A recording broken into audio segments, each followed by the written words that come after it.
கோயம்பேடு வைகுண்டவாச பெருமாள் கோயில். இங்கே சீதா பிராட்டியார் கர்ப்பவதியாக வந்து தங்கி குழந்தைங்க பெற்றதா புராண கால ஐதீகம். அதனால் இங்கே குழந்தை வரம் வேண்டுறவங்க இந்த கோயிலில் வந்து வேண்டிக்கலாம், சீக்கிரம் சீமந்தம் நடக்கும். இங்கே வந்து கர்ப்பவதி கோலத்தில் சீதா பிராட்டியார் இருப்பாங்க, நிறை மாத கர்ப்பவதியாக. இந்த வைகுண்டவாச பெருமாள் வந்து வைகுண்டத்துலேருந்து இறங்கி வந்து லவக்குசாலுக்கு காட்சி அளித்ததா சரித்திரம். இதுக்கு பக்கத்தில் இருக்கக்கூடிய சிவன் கோயில் குசலபுரீஸ்வரர் அல்லது குறுங்காலீஸ்வரர்னு சொல்லக்கூடிய கோயில். அந்த சிவன் கோயிலையும் நீங்கள் பார்க்கலாம். இந்த வைகுண்டவாச பெருமாள் கோயிலில் ஒரு பக்கம் தாயார் சன்னதி, ஒரு பக்கம் ஆண்டாள் சன்னதி இருக்கும்.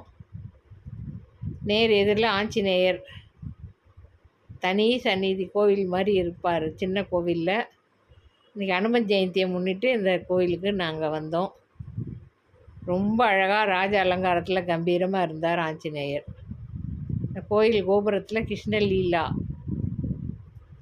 சுதை ஓவியங்கள் இருக்குது, அது பாருங்கள். பள்ளி கொண்ட பெருமாள் ரொம்ப அழகாக இருக்கும் கோபுரம். இந்த கோயிலுக்கு வந்தீங்கன்னா, இது வந்து கோயம்பேடு மெட்ரோ கிட்டேயே இருக்குது. இந்த கோயிலுக்கு வந்தீங்கன்னா வைகுண்டவாச பெருமாள் குறுங்காலீஸ்வரர், ஆஞ்சநேயர், சரபேஸ்வரர், தனி சன்னிதானத்தில் பிள்ளையாரும், அரச மரம், பெரிய அரச மரம்லாம் இருக்குது. நல்லா வந்து எல்லாமே பலனடைஞ்சிட்டு போகலாம். ரொம்ப நல்லா இருக்கும் அந்த கோவில். சென்னைக்கு மையத்தில் இருக்கக்கூடிய ஒரு பழமையான 2000 வருஷம் பழமையான ராமாயண காலத்து கோவில் இது.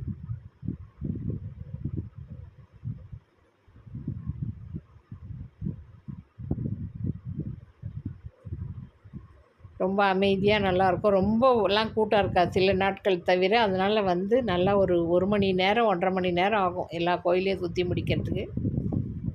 வந்துட்டு நல்லா பீஸ்ஃபுல்லாக கோயில் சுற்றிட்டு போகலாம். ரொம்ப நல்லாயிருக்கும் அந்த கோயில், வந்து பாருங்கள்.